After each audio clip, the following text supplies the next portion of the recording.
Breaking news. In 2024, Paul Kengor received a foreboding warning from Vladimir Putin. Vladimir Putin delivered his annual address to the nation this week. We need to think about what he stated. What struck me as odd was how short the speech was compared to my norm. In fact, it was barely under 4 minutes long. Putin made little mention of Ukraine, at least by name, according to certain media reports, which is rather strange. That was unnecessary, though. He was speaking a language I could understand. Excellently expressed, according to Putin, Russia will never back down.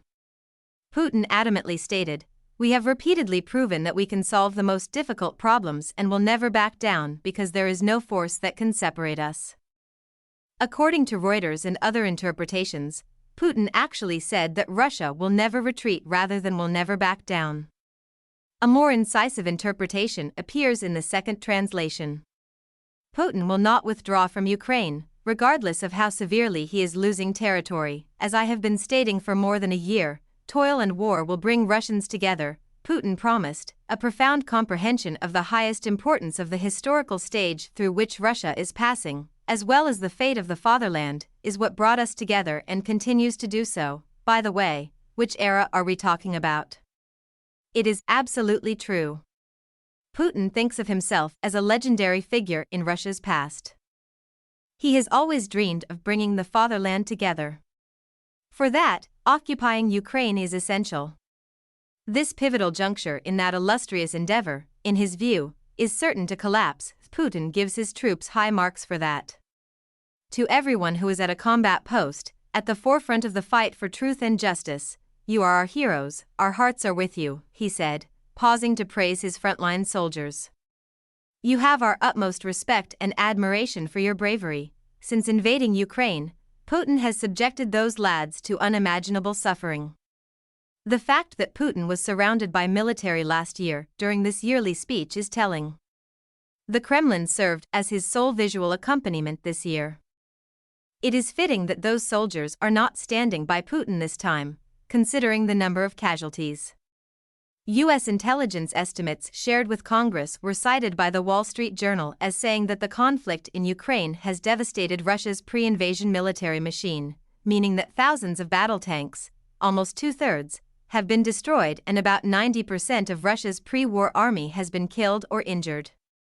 A startling 315,000 Russian servicemen have reportedly been killed or wounded since the invasion in February 2022, according to the article. Even if such figures are mind-blowing, I'm not shocked. From the beginning of Russia's invasion of Ukraine onward, I have chronicled the inevitable crushing defeat that the Russian military will inevitably suffer at the hands of an aggressive enemy supported by substantial military aid from the West. Putin has set a goal of never reversing course or retreating until 2024. How is he able to stay so stubborn and committed to this aim? The very idea ought to strike fear into the hearts of all of us. As I've noted before, Vladimir Putin hasn't tried the nuclear option in Ukraine. I've always been worried that he may push that button when he's down and out, with a defeated army at his disposal. We can only hope and pray that Vladimir Putin does not do that in 2024. At Grove City College, Paul Kengor teaches political science and serves as chief academic fellow for the Institute for Faith Freedom. According to Kiev's military, thousands of soldiers and hundreds of vehicles have been casualties in Vladimir Putin's blitz attacks on a strategic city in eastern Ukraine. According to the most recent report from the Ukrainian military's general staff, the city of Avdiivka has been under a mechanized assault for months, with heavy Russian deaths reported with each wave of attacks. The Ukrainian forces are reportedly maintaining their defenses. According to their estimates, 13 strikes have been successfully repulsed by Ukraine in the last day.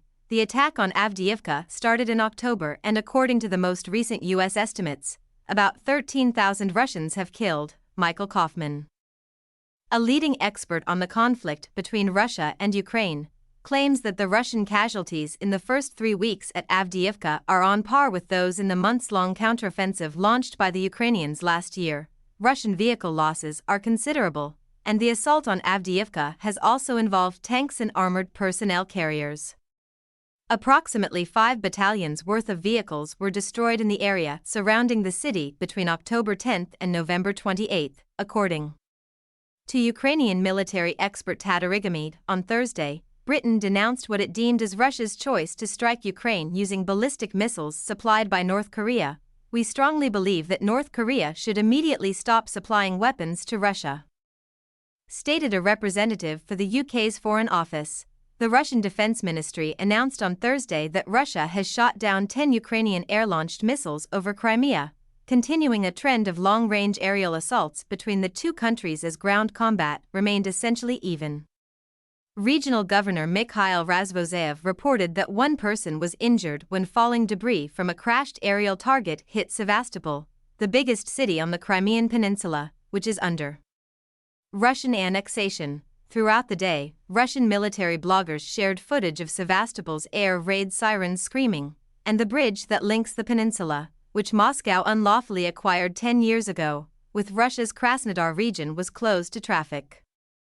Russia relies on the bridge as a vital supply link. Central Kharkiv, the second largest city in Ukraine, was hit by two S-300 missiles on Wednesday night.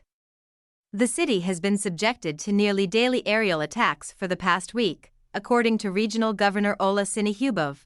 According to Regional Governor Andriy Rakovich's Telegram post, one person was killed in Russia's missile attack on the city of Kropivnitsky in central Ukraine this morning. According to him, the attack damaged an energy facility and also targeted an industrial region. An important airbase is located in the Khmelnytsky region in west-central Ukraine, and the Ukrainian Air Force claimed to have intercepted two Shahid drones over that area. Images depict Ukrainian detainees following exchange of prisoners. On Wednesday, the director of the UN nuclear watchdog warned that Russia had barred UN inspectors from accessing certain sections of the Ukrainian nuclear power plant in Zaporizhzhia, which it is occupying, according to Rafael Grossi, Director General of the International Atomic Energy Agency. Inspectors have been denied entry to the main halls of reactors 1, 2, and 6 for the previous 2 weeks at the plant, according to Mr. Grossi. The UN nuclear inspector has not yet received the station's maintenance plans for 2024. At present, Russia is in control of the facility, based on newly declassified intelligence. The White House stated on Thursday that Russia received ballistic missiles and launchers from North Korea, which Moscow used in its conflict against Ukraine. The U.S. will bring up the development with the UN Security Council, according to National Security spokesperson John Kirby, who spoke with reporters. Kirby expressed deep alarm over the recent weaponry shipment from North Korea to Russia, describing it as a significant and concerning escalation. He threatened further sanctions against those involved in the alleged facilitation of these arms sales. According to Kirby, Iran has denied sending Russia any close-range ballistic missiles, but the U.S. government still thinks Russia plans to buy missile systems from Tehran. When it comes to the conflict in Ukraine, Moscow has relied largely on Iranian drones and other armaments. Since Vladimir Putin's full-scale invasion of Ukraine in February 2022, this is the largest prisoner of war exchange between Russia and Ukraine, with hundreds of captives traded hands. Following a swap deal mediated by the United Arab Emirates, 248 Russian servicemen were released from Ukrainian territory and at least 230 Ukrainian prisoners of war were allowed to return home on Wednesday. According to Dmytro Lubinets, the human rights ombudsman for Kiev, this is the 49th time that Russia and Ukraine have exchanged prisoners of war throughout the conflict. According to Ukrainian officials, one person was killed, 2 energy facilities were destroyed, and power outages occurred for both people and the railway as a result of a missile strike by Russia on the city of Kropivnitsky in central Ukraine. Ukrenergo, the national grid operator of Ukraine, announced on the messaging app Telegram that one of the objects damaged was a repair and production plant. No disruptions in the main network were caused by the damage, Ukrenergo noted. Although the specific sort of plant that was targeted remains unclear, it was linked to another energy operator.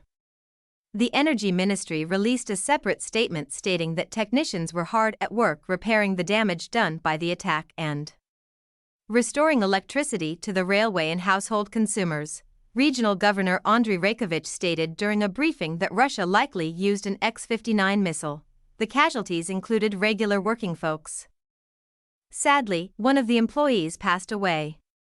A basic auto mechanic, he declared. According to military intelligence experts in Kiev, hundreds of Russian servicemen have left Vladimir Putin's army using a "I want to live" hotline that Ukraine set up.